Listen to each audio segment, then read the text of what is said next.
Bonjour, une tendance de consommation, les cocktails. Bonjour Edouard. Bonjour. Bonjour Clément. Bonjour. Alors, je viens de dire une tendance de consommation, les cocktails. Vrai ou faux? Vrai. Une vraie tendance? Dans les établissements, on trouve de plus en plus de cocktails? De plus en plus en effet, ouais.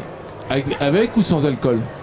Les deux, tout le monde devrait se sentir bienvenu dans un bar, donc avec l'excroissance des spiritueux sans alcool et l'attrait qui se crée maintenant autour des recettes élaborées, de plus en plus. D'accord. C'est toi, Edouard, quand on avait eu l'occasion de se rencontrer, qui m'avait évoqué de ton expérience anglaise, l'avancée des Anglais sur le sans-alcool, les cocktails sans alcool. Demain, en France, on trouvera de plus en plus de cocktails sans alcool? Absolument, c'est déjà le cas aussi. Nous, je sais que par exemple, à la Maison d'Ambassadeur, on a une belle sélection de cartes sans alcool, de plus en plus. Maintenant, avec en effet l'avancée de la mixologie également, c'est de plus en plus facile de créer des choses qui sont intéressantes à mélanger, à travailler, même s'il n'y a pas de teneur alcoolisée dedans. Donc une vraie opportunité de développement. Absolument, absolument. C'est-à-dire que, imaginez que vous sortez avec des amis, vous êtes quatre, trois qui prennent un cocktail avec de l'alcool, vous prenez un coca parce que vous buvez de l'alcool et que le bar n'a rien d'autre à proposer. C'est un petit peu, c'est pas la meilleure expérience. Donc c'est pour ça qu'on veut vraiment que tout le monde se sente bienvenu. Et c'est là que les cocktails sans alcool font beaucoup de mouche parce qu'on peut vendre des cocktails même dans des horaires où on ne va pas consommer d'alcool, mais quand même créer un attrait pour un produit travaillé et une expérience de consommation. Alors Edouard, on vient de suivre la 9e édition du concours cocktail Comptoir Pro Brown-Forman. Clément, Brown-Forman, un incontournable aujourd'hui sur ce concours cocktail. Pourquoi Brown-Forman a besoin de pouvoir valoriser ses produits à travers des cocktails ou un concours cocktail?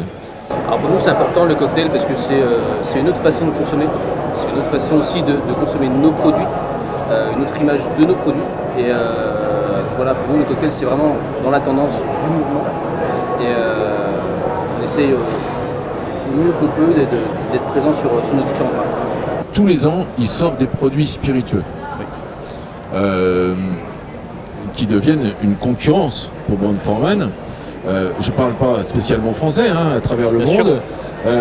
Comment vous, au niveau identité, alors vous allez me dire, oui, Brown-Forman, vous avez vos produits, vous avez votre identité, mais il n'y a pas de crainte, il n'y a pas de peur par rapport à l'arrivée de nouvelles enseignes? Après, de la crainte, on peut toujours en avoir. À nous de travailler pour que la crainte soit minime. C'est-à-dire des concours cocktails comme on a fait aujourd'hui, être présent dans les bars à cocktails, dans les établissements, on va dire, où les produits super premium sont présents. Parce que notre stratégie va être aussi sur le super premium. Voilà, on va essayer d'aller au mieux possible contrer ces nouvelles arrivées et diminuer au maximum la crainte. Oui. Et puis c'est une conséquence d'un marché qui est en pleine évolution, comme le disait Edouard tout à l'heure. Oui, bien sûr. Alors les consommateurs vont aller chercher consommer moins mais consommer mieux. Ouais. Et à nous de répondre aussi sur cette problématique-là en proposant des produits super premium pour aller chercher ce créneau-là du cocktail supérieur. Edouard, quand vous vous êtes engagé sur ce concours cocktail 2023, le fait que ça soit un gin, vous m'avez évoqué à l'époque en disant on va pouvoir travailler quoi. Il y a vraiment la qualité du produit, l'identité du produit qui fait que vous, bartender, vous arrivez effectivement à être beaucoup plus créatif et inventif que sur n'importe quel autre produit? Alors c'est surtout, sans exagérer à ce point-là, c'est surtout que de manière générale, les alcools vieillis vont développer des arômes et du caractère qui peut, si on est néophyte ou peut-être sur des marqueurs qui sont peut-être plus printaniers, peut-être des choses un peu plus florales, peut-être sur les botaniques, l'épice, la racine, ce genre d'éléments.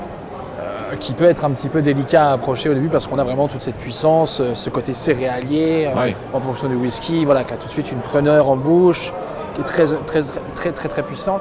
Je rappelle que l'année dernière, vous étiez déjà le vainqueur du Woodford Reserve, le concours cocktail Woodford Reserve. Il y a vraiment une différence de travail entre un gin et un bourbon. Oui, il y a une différence. Après, encore une fois, on peut tout amener toujours avec des marqueurs de goût qu'on peut identifier facilement. On peut beaucoup bosser sur que ce soit le côté crémeux, on peut bosser sur ce côté peut-être rafraîchissant long drink aussi, que ce soit le gin ou le whisky.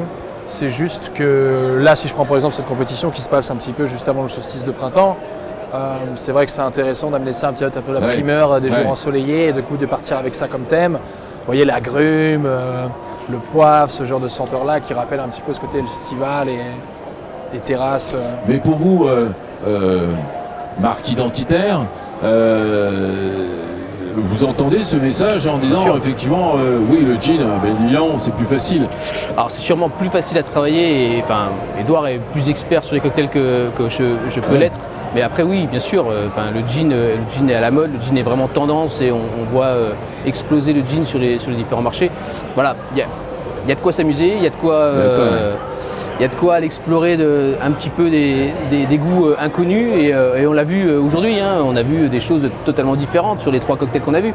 Donc ouais, on peut s'amuser sur un gin largement, comme ils ont pu s'amuser sur le Woodford, sur les éditions précédentes. Edouard, c'est combien de jours, d'heures de préparation pour réussir un cocktail et pour gagner cette finale? Là, cette année, j'ai vraiment réfléchi parce que je voulais sortir de ma zone de confort.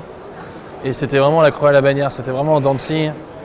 D'un jour à l'autre, j'étais content et plus content, j'ai fait qu'autre chose et je suis reparti sur quelque chose de complètement différent. Puis je suis revenu à ce que j'avais déjà fait et au final, non, c'était, j'ai dû une 40 tentatives, je pense, 42 recettes différentes. Ah oui.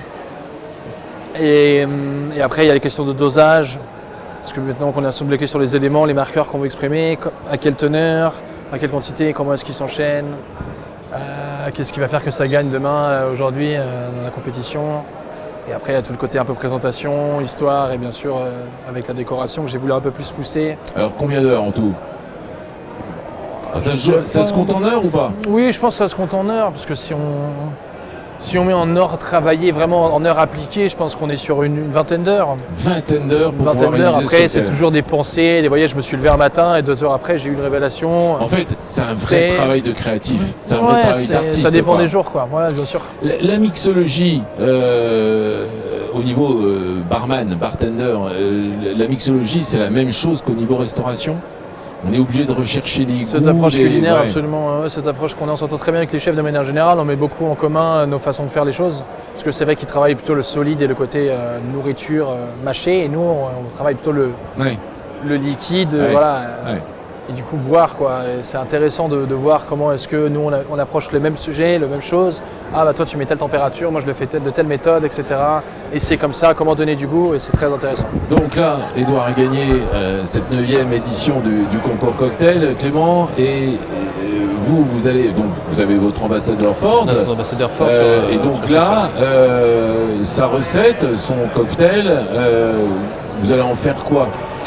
Et ben, le but c'est de parler du concours cocktail, de parler de notre nouvel ambassadeur Ford sur le secteur et au maximum parler de sa recette, parler de son histoire, parler de tout ça. Et le but c'est de dupliquer, on va lui voler un petit peu sa recette, mais le but c'est de dupliquer aussi ailleurs, quoi. Bravo à vous Edouard, parce que vous avez réussi un tour de force pas possible. Merci et bravo à vous Clément par rapport à la réalisation de ce concours, à cette co-réalisation. Et écoutez, bravo. Merci beaucoup. Merci, Bravo. Merci à vous. toi.